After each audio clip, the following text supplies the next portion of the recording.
J'espère en tout cas que tout le monde retrouvera la raison sur la gestion de l'eau. Moi, je crois qu'il faut mettre en place une politique de la gestion de l'eau, mais qu'il ne faut pas que la gestion de l'eau soit politisée.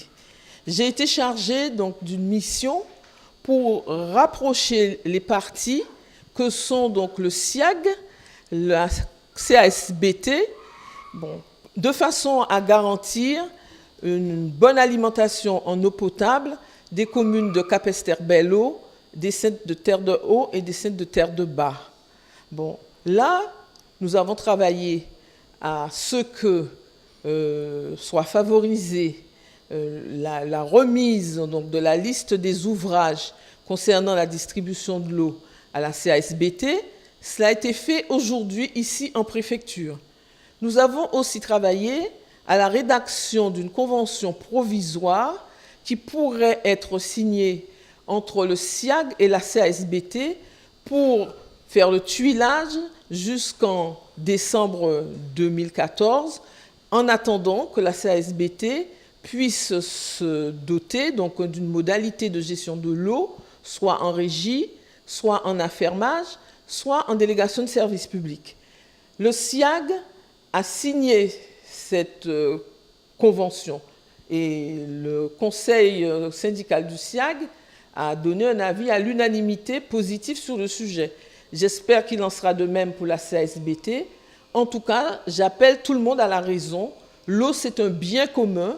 Il faut qu'on le gère de façon raisonnée, de façon raisonnable, mais sans trop de passion. Les conséquences, il conviendra donc que la CASBT, à ce moment-là, soit en capacité donc, de faire couler l'eau au robinet donc, des Capestériens et des Saint-Ouen dans de bonnes conditions.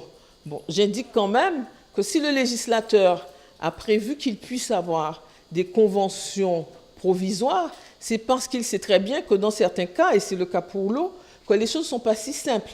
Nous sommes dans des ouvrages qui sont très sophistiqués. Je ne dis pas que les uns et les autres ne peuvent pas s'en approprier, mais je crois quand même qu'il faut le faire avec sérénité. Le temps de l'alimentation au quotidien des foyers n'est pas forcément celui de la répartition, en tout cas, de l'actif et du passif. Eh bien, le passif et les dettes, nous proposons donc que nous fassions aussi donc, les facilitateurs pour pouvoir faire en sorte que l'actif et le passif, y compris donc les dettes, soient donc analysés de la façon la plus raisonnée, la plus raisonnable, la plus pertinente, la plus objective, de façon à gérer cette affaire.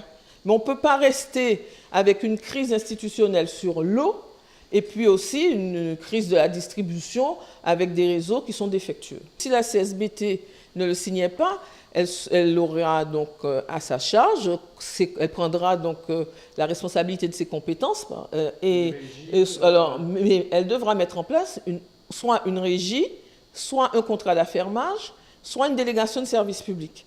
Mais tout cela, mis à part la régie, l'affermage et la délégation de service public, ça demande quand même un certain travail administratif. Mais les grandes lignes de cette convention, c'est de demander au SIAG de continuer à assurer donc, cette gestion de la distribution de l'eau dans de bonnes conditions, d'une part, et puis dans cette convention, il y a aussi donc, une ligne qui dit que l'actif et le passif, et notamment la question des dettes, seraient analysés ultérieurement.